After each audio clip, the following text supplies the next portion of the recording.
ini orang-orang Malaysia yang tidak fit untuk bekerja, berjalan, angkat makan sebab orang ramai.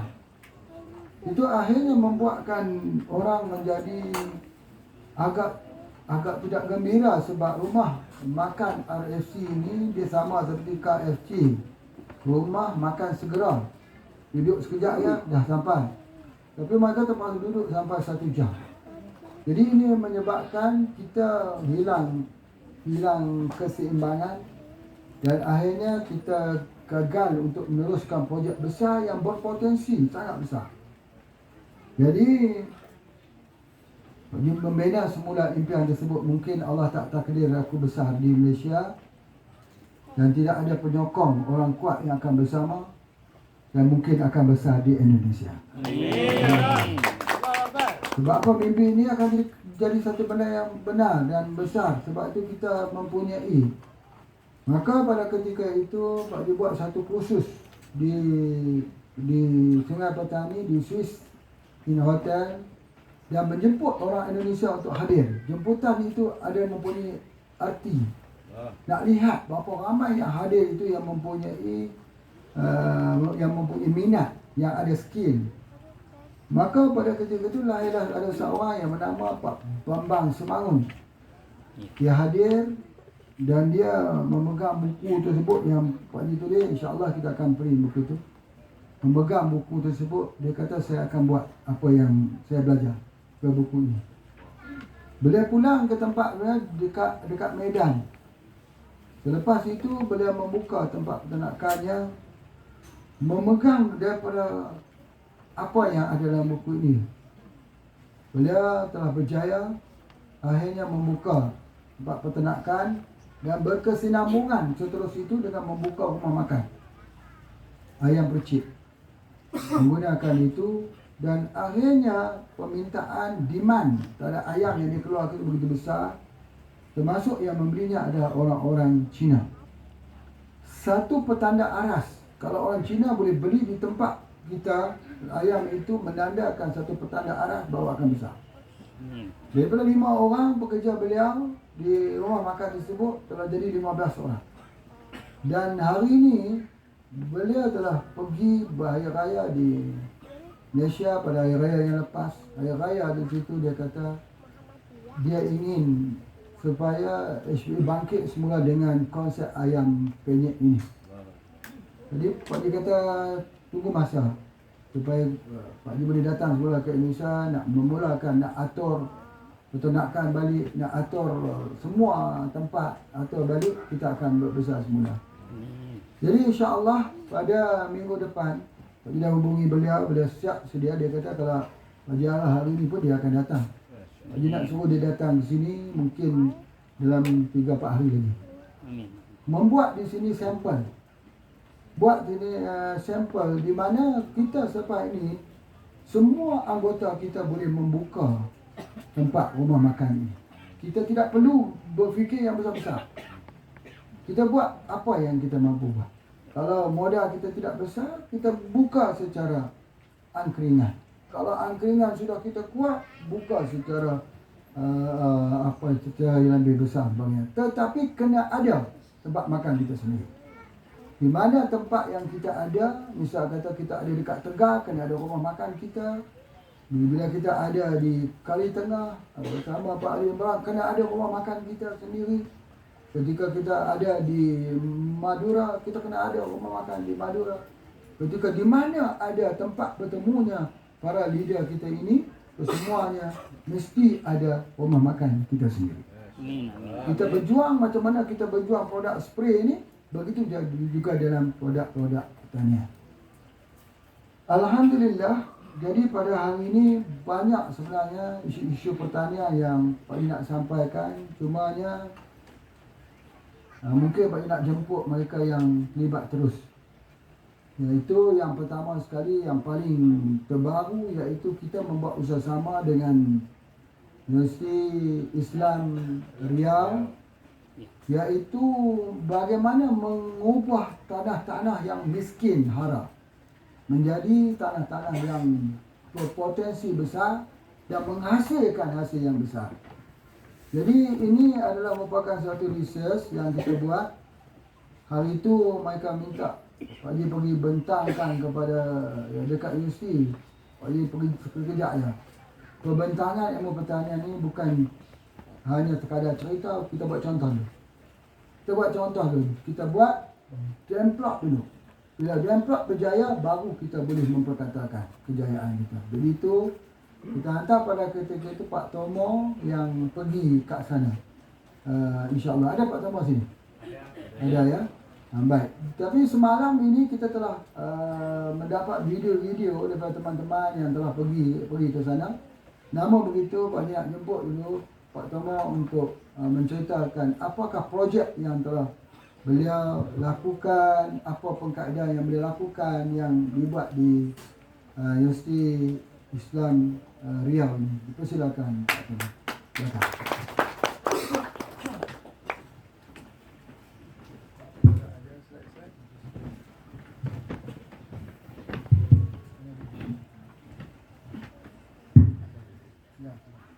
Assalamualaikum warahmatullahi wabarakatuh. Waalaikumsalam. Bismillahirrahmanirrahim. Alhamdulillah wassalatu wassalamu ala Rasulillah la haula wala quwwata illa billah. Alhamdulillah, bersyukur pada Allah pada pagi hari ini kita semua bisa berkumpul di satu tempat, ya, tempat yang sejuk, tempat yang insyaallah penuh keberkahan. Sering kita melakukan kegiatan kebaikan-kebaikan di sini. Tuan Haji, sebelumnya mohon izin, ada satu tayangan yang sangat ingin saya tampilkan, ya. Saya buat pada tanggal 1 Juni. Mohon kasih lah tadi.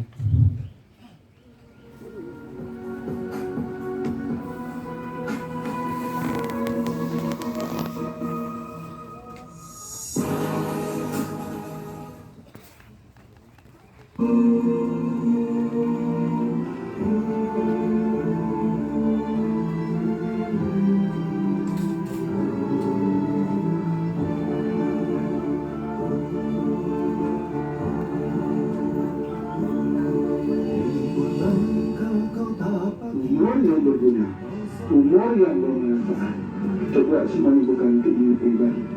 Tidak. Jayalah yang kita lakukan ini adalah untuk ini.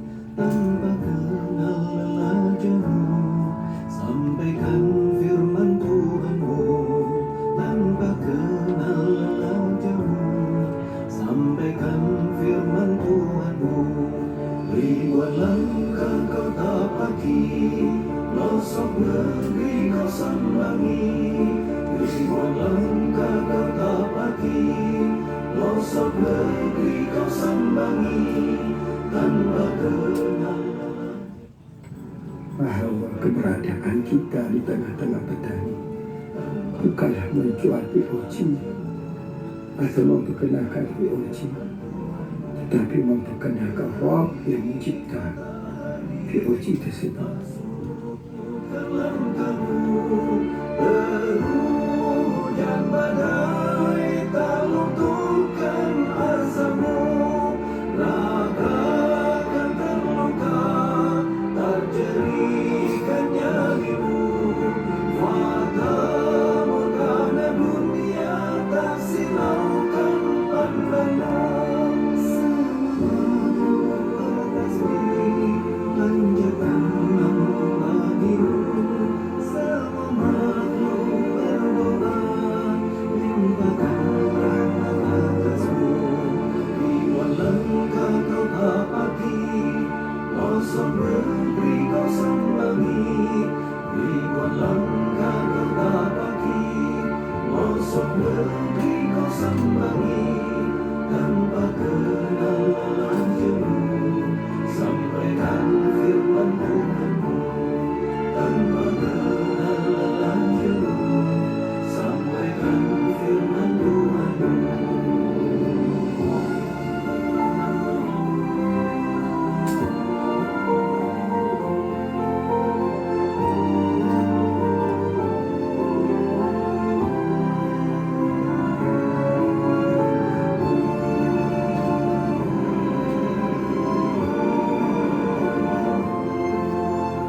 satu tayangan proses perjalanannya beliau. Saya masih ingat di ruangan ini juga saya berbincang dengan beliau, diminta bertemu dengan beliau, kemudian beliau menyampaikan arahan-arahannya, termasuk diantaranya saya ingat, Pak Tomo jangan tinggalkan pertanian, itu kata beliau. Masya Allah. Dan satu hal yang luar biasa, tarbiyah yang luar biasa dari beliau adalah ketika beliau mengamanahkan PPM, di mana satu konsep yang selama ini saya pahami. Saya belajar pertanian tahun 95, kemudian turun ke lapangan tahun 98, dan semua yang ada di kepala saya adalah pertanian itu harus kimia. Dan itu berlanjut ya, sampai kemudian saya memiliki 3 toko pertanian. Ada di lereng Merapi 1, di lereng Merbabu 2. Omset yang luar biasa juga saya rasakan di situ, dan saya menjadi tahu alasan kenapa pertanian kimia ini disilabuskan. Hampir semua produk dari university selalu berpikir tentang pertanian, identik kesuburan itu identik dengan NPK. Bahkan ketika kemarin beliau memberikan arahan untuk hadir di Pekanbaru, Universitas Riau, Islam Riau, di sana ketika kita berbincang dengan dosen, dengan mahasiswa, mindsetnya semua berbicara tentang pupuk NPK. Bahkan mengatakan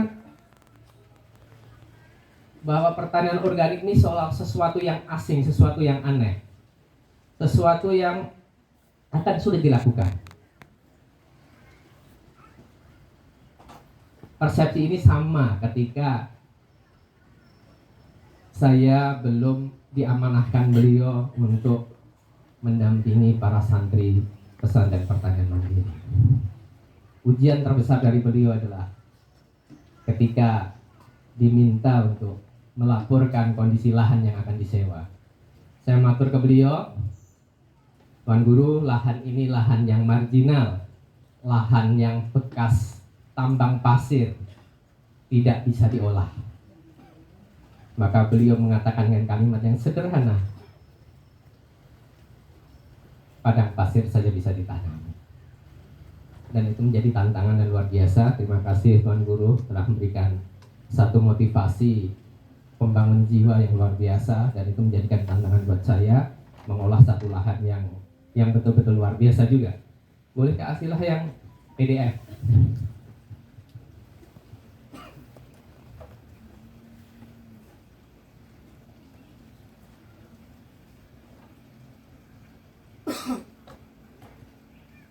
Lanjut.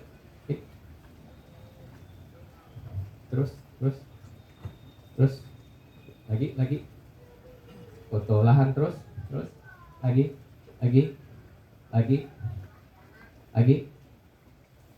ya. Nah, ini saya tuliskan, dan ini menjadi materi pembelajaran buat adik-adik PPM ya. Setelah santri-santri PPM ini kemudian kita ada kelas tinggi, kelas atas, kelas 4 dan kelas 5. Ini menjadi bagian dari silabus pembelajaran mereka. Ya, membangkitkan semangat dan rasa penasaran untuk mencoba menulisan beliau ya. Tuan Guru Hadis menyampaikan saat ini padang pasir pun dapat ditanami, dan itu maju yang luar biasa. Selanjutnya klik. Nah, ini lahannya seperti ini. Lahan yang kita alami pertama kali di musim pertama tanam, dan kemudian anak-anak PPM yang sangat-sangat baru, belum kenal sama sekali dengan pertanian. Satu tempat yang mungkin mudah dijangkau, tetapi lahannya untuk diolah sangat berat. Ya. Klik berikutnya. Dan ini Masya Allah ya, menyadarkan betapa kesuburan itu sebetulnya kita bukan berbicara tentang sekedar pupuk. Dan dari situ kita juga mengerti arti gulma yang selama ini dibuang oleh masyarakat kita. Gulma adalah sesuatu yang tidak bermanfaat, tidak berguna. Kita bisa buktikan bahwa gulma itu justru merawat tanah. Keberadaan gulma, keberadaan tanaman-tanaman yang ada itu justru menjaga kesuburan tanah. Kesuburan bermula dari kemakmuran kehidupan bawah tanah, di mana para bakteri, mikrob yang ada tinggal di area perakaran. Ini merubah semua mindset saya tentang pupuk. Ya. Betul, berubah total. Terus bergerak, kita coba ya. dan kita nol ya. Kita tidak pernah membeli pupuk dari luar. Kita memanfaatkan apa yang ada di sekitar kita. Bahkan ketika beliau menugaskan untuk ke APIC Tegal, mungkin yang sudah berkunjung, perso di sana ada area luas, dan kita melakukan aktivitas di sana tanpa membeli pupuk dari luar. Memang kalau benih ya kita masih dari luar, tetapi untuk pupuk sama sekali tidak menggunakan. Bisa ditayangkan kedelai, panen kedelai.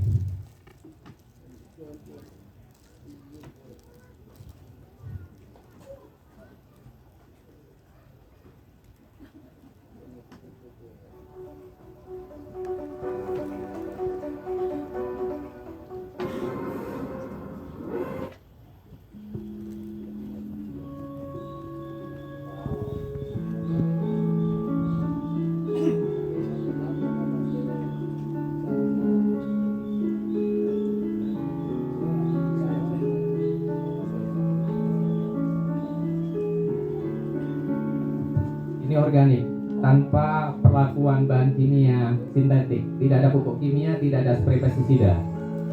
Biasanya kedelai ini tuh Ini warga sekitar, berapa biji, tapi ini bisa dari atas sampai bawah bisa ada buahnya semua.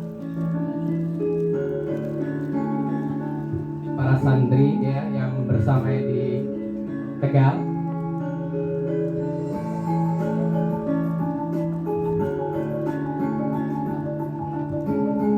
Lahan yang kita tanami sekitar 3.000 meter.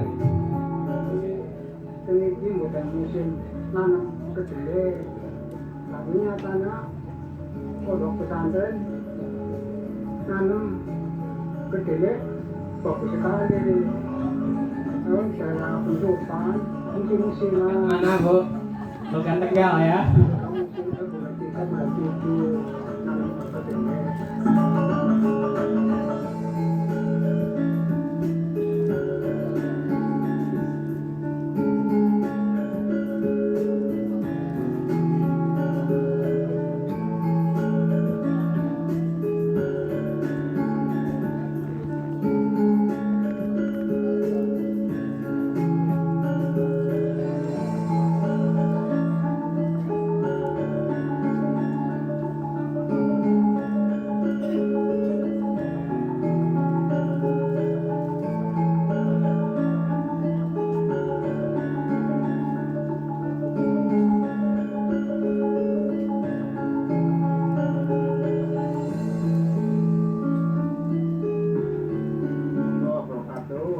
Saya dari warga desa Penutupan. Setelah menyaksikan hasil pertanian dari pertanian mandiri, pesantren mandiri, ternyata luar biasa ini. Sebab ini di luar dugaan. Ini kan belum musimnya panen, bukan bulannya, tapi hasilnya bagus nih, hebat.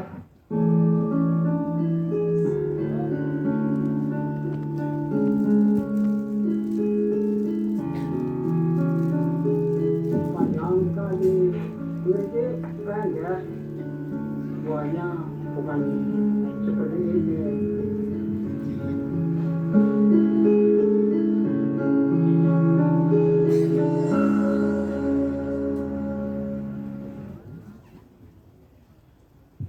Baik, itu beberapa hal yang kita alami di lapangan, dan tanpa menggunakan pupuk-pupuk kimia kita bisa lakukan itu, Masya Allah. Dan masih banyak bukti yang lain dan luar biasa ya. Jadi betapa pertanyaan hidayah ini, apa yang disampaikan beliau dengan beberapa produk ini, ya, ini membuka mata kita. Betul, ini sesuatu yang istimewa, ya, sangat istimewa. Kita sudah melakukan lebih dari 3 tahun dan kita tidak pernah membeli pupuk dari luar. Justru kualitas tanah itu menjadi baik. Ketika hari ini umat manusia menyadari bahwa pupuk kimia, ya, sebagian besar kalau kita lihat di YouTube, ya, di sosial media ini banyak sekali mereka yang sudah menyadari. Kemudian muncullah ide-ide baru tentang pertanian, entah itu permaculture, entah itu dengan konsep yang berbeda. Sebetulnya kita sudah punya konsep sendiri, ya, kita punya konsep sendiri. Sudah dijelaskan Allah bagaimana menghidupkan tanah yang gersang, bagaimana menghidupkan tanah yang mati, dan seterusnya. Semua ada di situ, dan tinggal bagaimana kemudian kita melakukan aplikasi di lapangan. Bagaimana kita melaksanakan itu semua, dan betul apa yang disampaikan beliau bahwa learning by doing ini satu konsep yang luar biasa. Kita harus melakukan, dan di situ kita akan paham dan kita tahu. Ketika kemarin di Rio ada satu dosen dari Fakultas Psikologi, Ustadz Maman nanti, beliau mengomentari dalam satu forum ketika banyak mahasiswa yang kemudian berkomentar tentang apa yang kita sampaikan. Beliau berkomentar, apa yang disampaikan Pak Tomo ini ansilabus. Memang nggak kita dapatkan. Kalau kita berada di dalam kampus-kampus, berada di university, maka yang kita dapatkan adalah satu seragam, karena kita memang diarahkan, ya. Sebagaimana Tuan Haji ketika tadi bercerita tentang yang menguasai ayam adalah perusahaan dari Thailand, Charoen Pokpen TV, ya. Dan itu juga di Indonesia menggurita. Dan tentunya mereka tidak ingin kehilangan aset. Demikian pula ketika kita bicara tentang pupuk yang ada di sekitar kita hari ini. Mereka tidak ingin kehilangan pasar yang luar biasa. Maka konsep pertanian hidayah ini bertentangan atau kemudian bisa membalikkan dari apa yang mereka harapkan sebetulnya. Kalau kita mau mandiri, kita bisa. Bahkan kita sudah lakukan pengujian ini berkali-kali. Bermusim-musim, 3 tahun. Kalau sayuran bisa dalam 1 bulan, 2 bulan kita sudah bisa panen, dan kita ulang-ulang terus. Hasilnya, Masya Allah, tanpa pupuk kimia semua, dan semua tetap berjalan baik. Ada satu uji coba kita terakhir, kita menggunakan bonggol pisang. Batang pisang itu kita potong-potong. Kita jadikan pupuk dasar. Pupuk asas. Hasilnya adalah sawi yang tinggi itu Tuan Haji. Ya, beberapa kali Tuan Haji munculkan video itu bagaimana sawi yang panjang-panjang. Itu diantaranya menggunakan pupuk dari cacahan atau cincangan dari batang pisang. Masya Allah. Kemudian ada yang sempat viral kemarin tentang jakaba. Pernah dengar Bapak Ibu? Jamur keberuntungan abadi. Oh, sawi.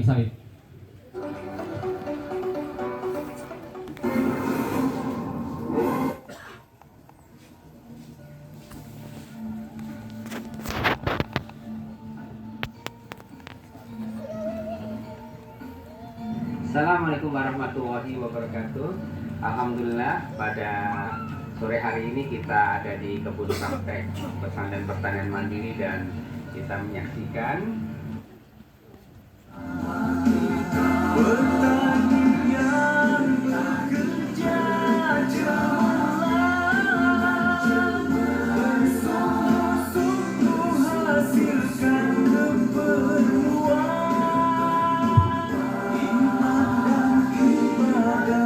sawi ini panjang, ya, panjang kemudian renyah.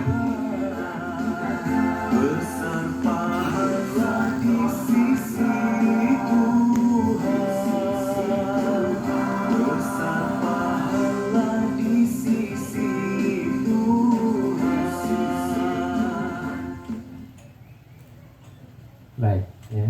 Jadi apapun sudah disediakan. Pelajaran kedua yang saya dapatkan dari beliau bahwa pertanian sudah dipersiapkan oleh Allah, ada di sekitar kita, dan itu yang menjadikan murah dan mudah. Hari ini kita setiap kali mau memupuk kita bingung, kita cari ke sana kemari dan seterusnya. Pupuk, ya. Kemudian pupuk juga disembunyikan, tidak segera didistribusikan dengan harapan ketika pupuk nampak langka maka harganya tinggi. Siapa yang tercekik? Kita juga. Tapi sebetulnya Allah sudah sediakan di sekitar kita. Maka dari kemarin ketika para santri ini PKL di Batang, ya, kita ajak mereka belajar apa yang disampaikan beliau. Apakah pohon-pohon yang di atas gunung dipupuk dengan NPK? Adakah orang yang membawa NPK ke atas sana? Beliau pernah sampaikan itu dan saya ingat. Maka anak-anak saya bawa ke hutan. Bisa ditayangkan ya?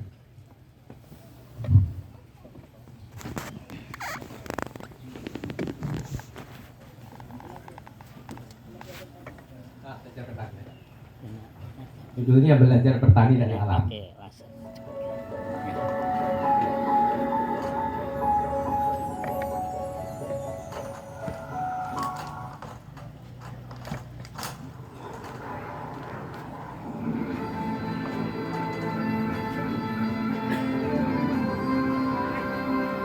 betul kita masuk. Terima kasih Pak Imron yang sudah mengajak kami ke atas, ya, merepotkan ya.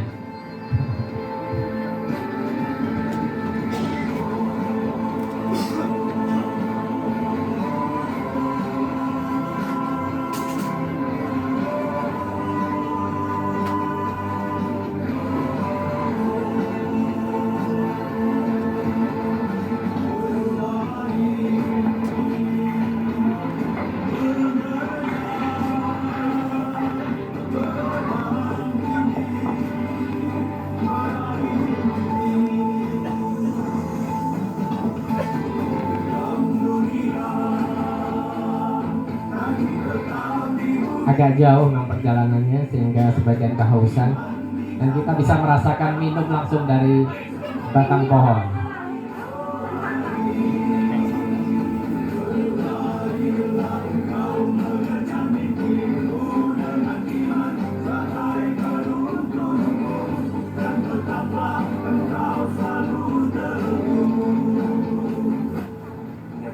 Pertanian dalam ilmu tanah dikenal sebagai topsoil bagian atas. Ini adalah bagian tanah yang subur. Kenapa dia bisa subur? Karena dia adalah hasil dari pengurang atau dekomposisi daun-daunan berupa dan organik yang jatuh ke bawah kemudian terendam.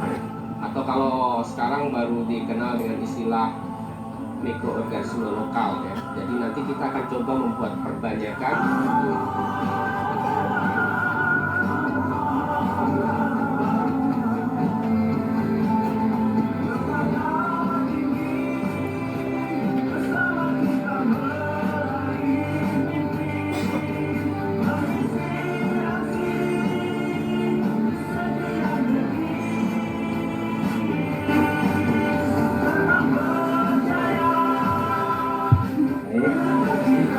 adalah cara mudah untuk membuat pupuk organik ketika Bapak Ibu di rumah bisa manfaatkan tadi ya, humus, mold leaf ya, ini luar biasa sebetulnya. Karena di situ kaya dengan berbagai macam jenis mikrob, tidak satu jenis tapi banyak jenis.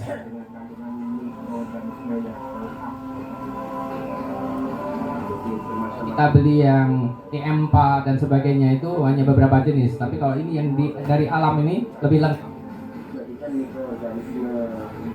lokal ini menjadi bahan yang kemudian bisa menunjukkan dua hasil yang kita bisa dapatkan dari ini. Yang pertama, kita bisa juga membuat pupuk organik ya, baik dengan bahan ini rumput-rumputan ya, bahan rumput-rumputan ini yang akan kita rendam dengan air apa ini? Ini air lagi ya, cucian beras. Ini isinya adalah 3/4-nya, kemudian kita penuhi dengan air ini dan kita tambahkan itu. Ini adalah sebagai bahan mikrobnya. Kita masukkan ya, ini aja udah. Boleh lebih banyak dikit gak apa-apa. Kita masukkan dari sini. Ada yang mau nyoba? Silakan.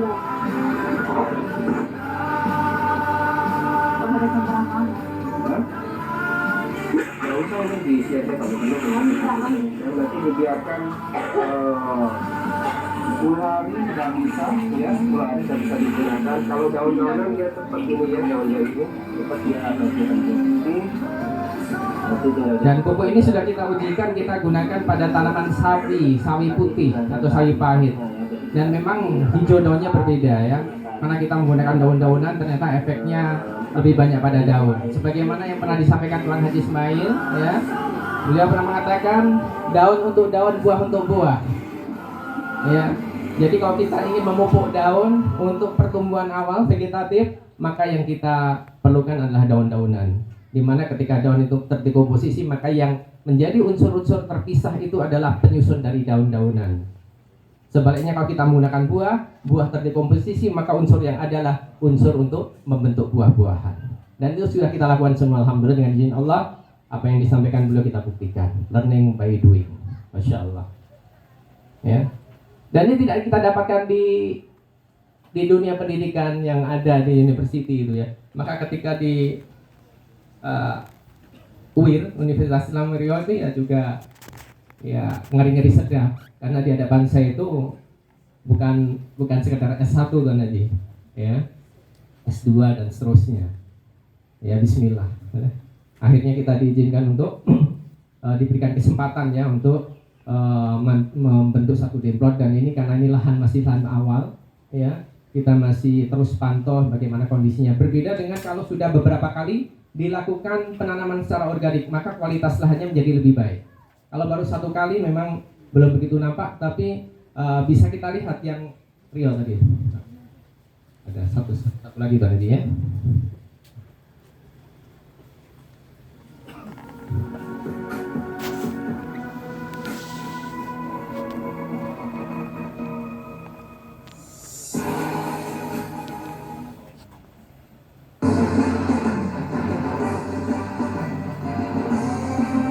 Jadi tanggal 1 saya berada di sana.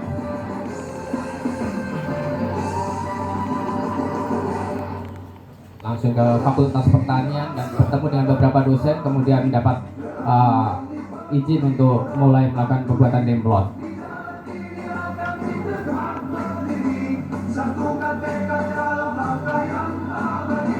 Dan kita juga diberikan tim teknis yang membantu di sana selama di sana. Bahkan sampai hari ini mereka masih terus membantu. Ini di biomasa rumputan. Daun-daunan kita manfaatkan sebagai pupuk asas, sebagai tambahan. Nanti kita juga menggunakan pupuk kandang. Dan ini diberikan aplikasi POC Pak Haji. Dan ini menjadi SOP kita selama ini. SOP pertanian hijau ketika pupuk dasar ada aplikasi POC Pak Haji.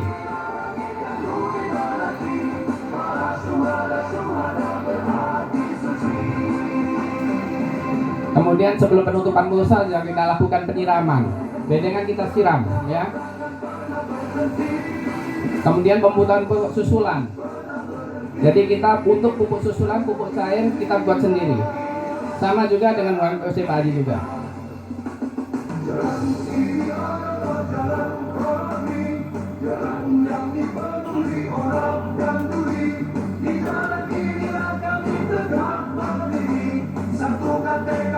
Baik, ini penanaman bibit dibantu oleh anak-anak SMK yang magang di sana.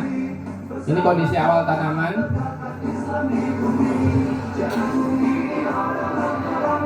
Perawatan rutin.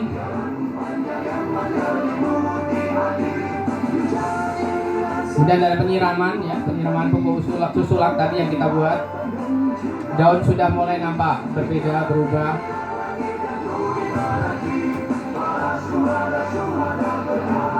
Memang ada keriting biasa, ya, tanaman cabai, karena memang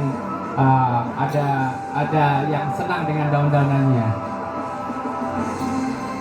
Nah, itu kondisi terkininya seperti itu, ya, sampai hari ini kita pantau dalam kondisi masih alhamdulillah pertumbuhan bagus. Kemarin kita juga mendapat arahan dari Tuan Guru untuk memberikan pupuk tambahan dari kotoran walet, Guru. Sudah kita aplikasikan di sana dan kita masih terus pantau untuk hasil terakhirnya.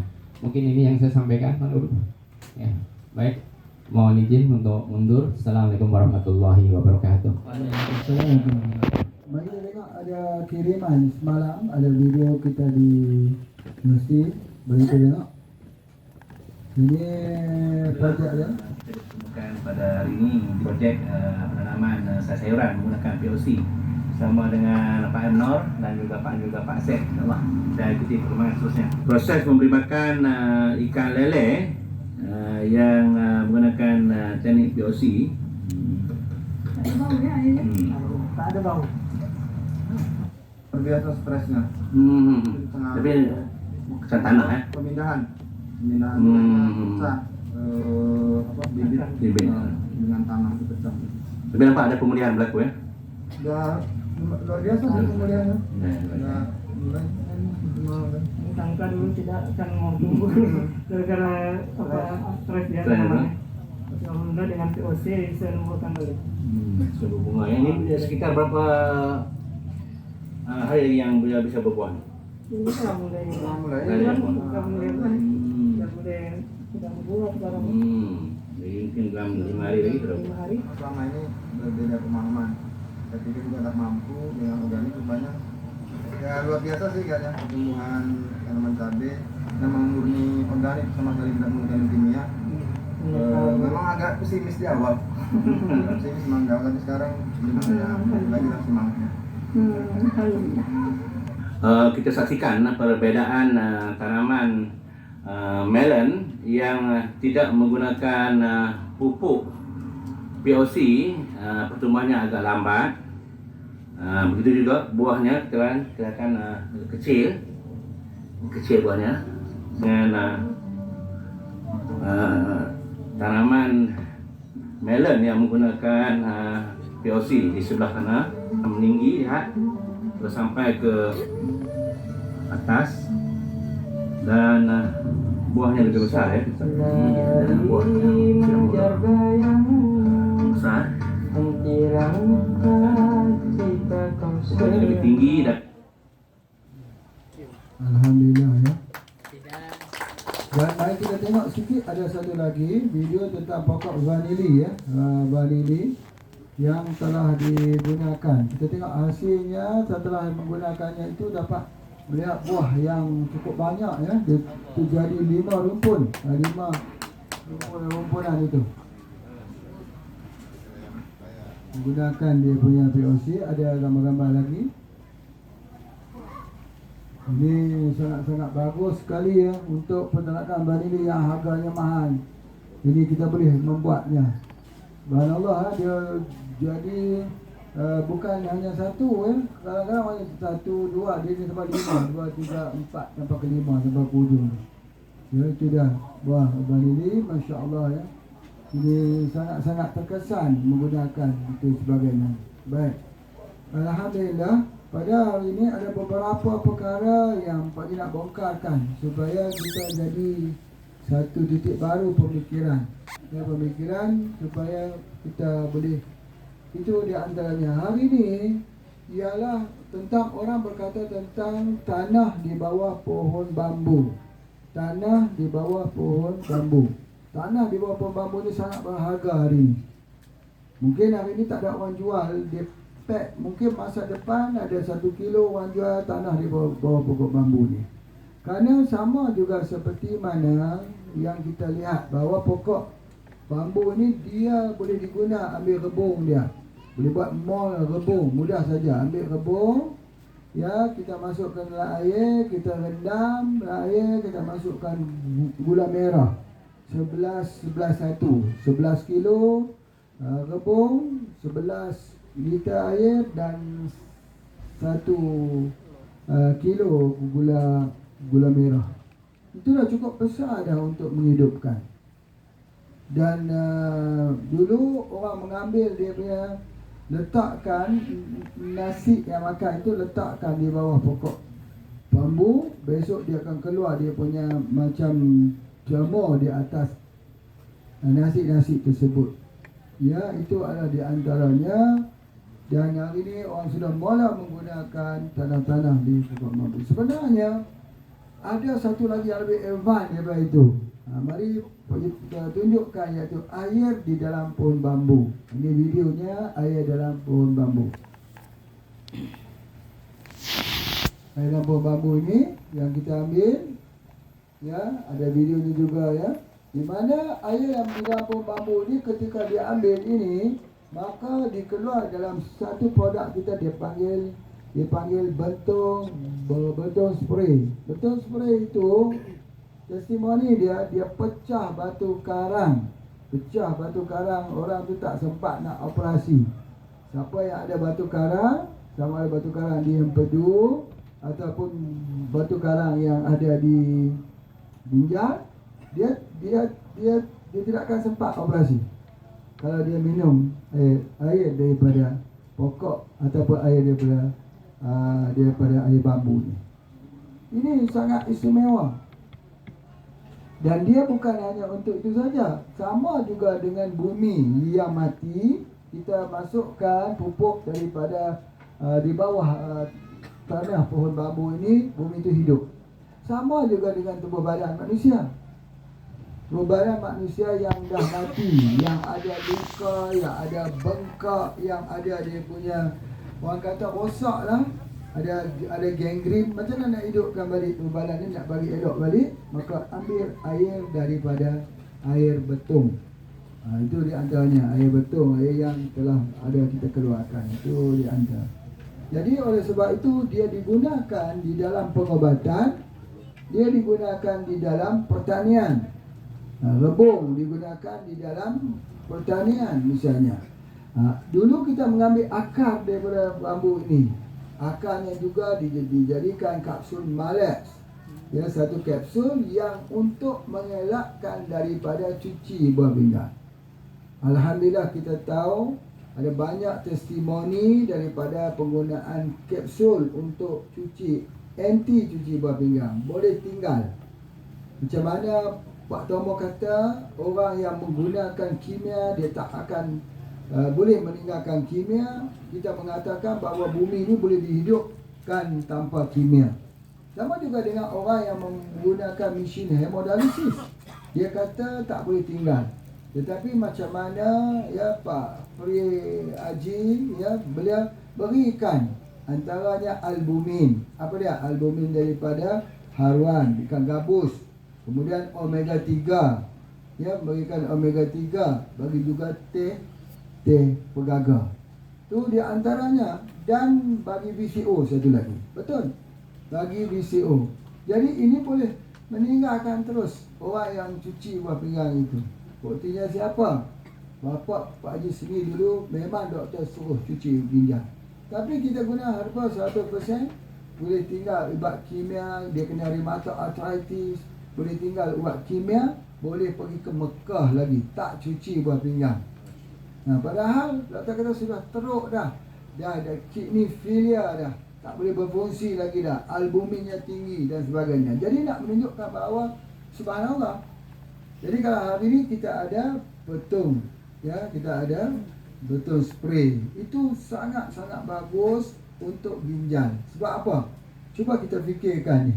Pokok ini dia ada buku kat sini.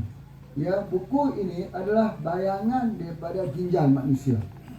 Macam mana air itu dapat menerusi buku ini? Ini adalah dia dapat telus dari buku ini, maka itulah dia bayangan ginjal manusia. Bahawa air ini memang dibuat untuk manusia cuci ginjal. Air betul. Dia pergi ke Padang, tengok bagaimana di Bukit Tinggi.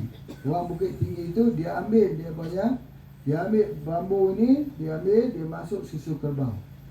Susu kerbau beza dengan susu kambing. Kalau dimasuk susu kerbau, dia membeku. Dia membeku, dia jadi yogurt. Yogurt yang sihat. Kalau kita pergi ke Mekah, dia panggil laban. Kalau kita pergi ke Bukit Tinggi, dia panggil yogurt sebagainya. Dan itu sangat baik. Khususnya apa dia? Untuk probiotik, untuk anak-anak yang demam selalu. Anak-anak yang tak sihat, diberi makan dengan daripada susu kerbau yang telah diletak di dalam apa? Letak di dalam bambu. Kerana bambu itu sendiri dia mengeluarkan satu bahan dia tersendiri. Itu sangat hebat. Dan di dunia ni ada 2 buah negara yang menggunakan bambu sebagai ubatan, iaitu di China dan di India. Pertama kali mereka gunakan pucuk bambu jadikan untuk asam borat, dan mereka gunakan untuk rawatan jantung. Jadi air yang kita gunakan tadi, air yang kita sebut sebagai air betung spray itu digunakan juga untuk jantung manusia. Itu sangat hebat. Kita tengok ada kesinambungan, masya-Allah. Jadi kalau Bapak Ibu sekalian besok kalau mau buat kompos apa-apa, cari saja tanah di bawah pohon bambu ni, digaulkan saja dengan kotoran hewan. Gaul saja dengan kotoran hewan. Kotoran hewan itu akan hidup dengan, kata Pak Tomo, bukan hanya 1 mikrob tapi ratusan ribu mikrob yang memang tujuan dia untuk menghidupkan bumi. Dia antaranya. Tinggal ambil di bawah pokok bambu. Kenapa? Kita harus jawab, kenapa di Indonesia semua tempat ada pokok bambu? Kenapa di tempat tinggal umat Islam ada emas? Allah fa'anzilhu fa'akhrijhu. Allah turun dan Allah keluarkan untuk manusia. Kenapa ada dia punya? Dekat sini saja pokok bambu tu. Ini pun bambu kita buat. Jadi kenapa kita boleh dikalahkan dengan NPK? Sedangkan kita memiliki bambu juta-juta di seluruh Indonesia. Inilah dia kerana kita tidak mau berfikir. Ya, insya-Allah. Itu di antaranya ilmu yang pertama. Yang kedua, disebut sebagai seorang yang belajar dalam pertanian hidayah. Kalau kita pergi di suatu tempat, maka kita nak cari apa? Kita cari pokok pisang. Sebab apa kita cari pokok pisang? Sebab pisang ini Allah cerita di dalam Al-Quran sebagai makanan kepada ahli syurga. Mana-mana tumbuh-tumbuhan yang Allah cerita dalam Quran ini luar biasa. Sebab Al-Quran itu mujizat. Al-Quran perbandingan yang Allah buat itu, apatah lagi sebagai makanan pada ahli syurga. Masya Allah. Ini kita tak boleh lihat dia seperti pohon karet. Kita lihat pokok-pokok yang lain. Tidak boleh. Alpokat, memang alpokat bagus. Pokok jambu itu memang bagus. Tetapi yang Allah sebut namanya khusus. Kita tahu ada manusia yang Allah lantik menjadi Nabi. Ada manusia yang Allah lantik jadi Rasul. Yang Allah lantik menjadi Rasul itu Allah sebut khusus di dalam Al-Quran 25. Khusus. Rasul pula ada yang ulul azmi. Yang ujiannya Allah bagi dengan ujian yang besar. Jadi begitu juga tumbuh-tumbuhan. Ada tumbuh-tumbuhan memang betul Allah jadikan tumbuh-tumbuhan yang menjala, yang tidak menjala disebut di dalam Quran. Allah kata wa atu haqqa yaumah hasad. Keluarkanlah haknya di hari kamu menuai. Kita bayangkan begitu, tetapi ada tak tumbuh-tumbuhan yang Allah sebut khusus? Ada. Apa dia? Pisang. Di mana Allah sebut? Di dalam Quran. Sebagai apa? Makanan pada ahli syurga. Baik, ketika kita belajar dalam ilmu pertanian hidayah, maka kita kena tengok di mana kita pergi, kita kena cari pokok pisang. Di mana saja di Indonesia yang tidak ada pokok pisang? Bagi tahu. Daripada lembah sampai ke gunung pokok pisang itu. Kenapa kita masih lagi bergantung kepada kimia sedangkan pokok pisang ni hasil yang terbaik? Campak saja pokok pisang itu di atas bumi yang mati, bumi hidup. Apa buktinya? Sebab di atas pokok pisang tu kita tengok ada cacing. Di mana di atas muka bumi ni yang penuh dengan cacing? Di atas pokok pisang. Di pedu-pedu pokok pisang tersebut. Berartinya kalau adalah cacing di atas, ada lagi haiwan halus yang ada di bawahnya itu. Allah ceritakan dalam surah Al-Baqarah ayat 26. Allah tak malu untuk membuat perumpamaan seekor nyamuk atau lebih halus daripada itu. Haiwan-haiwan halus itu. Sebab haiwan-haiwan ini berzikir memuji Allah. Haiwan-haiwan jamaah-jamaah yang ini berzikir memuji Allah yang dimatikan oleh manusia yang menjadi khalifah di atas muka bumi ini. Siapa yang mematikan? Manusia. Manusia itu sepatutnya menghidupkan jemaah yang mengingati Allah, tetapi manusia mematikan yang mengingati Allah. Maka sebab itu bumi sudah tidak bersabar. Bumi menjadi tempat penderitaan, tempat penyiksaan. Sebab apa? Sebab kita tidak mahu untuk berfikir, pergi sejenak jauh. Jadi oleh sebab itu, di mana ada pokok pisang kita buat ini? Antaranya ini. Ini adalah POC. POC cacing. Bukan guna cacing, guna pokok pisang. Pedu pisang kan banyak sebagainya. Buah pisang kita ambil, tapi batang pisang jangan dibuang. Itulah asetnya. Jadi ketika kita pergi di Tegal misalnya, kena buat projek penanaman pisang. Di atas tanah tu nampak ada sikit buah pisang. Tanam. Tempat mana yang kita duduk mesti dipenuhi dengan pokok pisang. Ada satu tempat di Malaysia ini tanahnya tidak mau hidup. Kita disewakan sebulan RM400. Kurang lebih 1 juta lebih. 1 bulan. Sangat murah. Kawasannya luas. Sebab apa? Sebab kawasan itu tidak mau hidup. Pada ketika itu, kita apa yang kita buat? Hidupkan. Bagaimana hidupnya? Hidupnya ialah hidupkan pisang. Jadi pisang ini, tanah macam mana pun dia hidup. Tanah bagaimana pun hidup. Dan dia tak perlu kepada air banyak. Dia tak perlu kepada siraman. Dia perlu kepada tanam saja. Bismillah. Allah yang jaga air di dalam tubuhnya. Bukan itu saja, dia jaga air dalam bumi. Sebab itu kita tengok, maka ketika kita buat itu, kita bisa menanam pisang dengan hasil dan juga pokok-pokok yang besar. Pak Mukmin, Pak John yang bertugas di situ untuk membuktikan pisang. Baik, apabila kita tengok pisang, maka kita nak tengok pisang itu bila kita semprot lagi dengan POC, dia keluarkan anak-anak kaya banyak.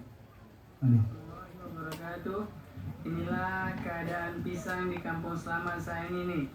Alhamdulillah semua nampak sehat, subur. Dan alhamdulillah sudah mulai besar-besar. Ini adalah pohon pisang yang menggunakan POC Diplot A.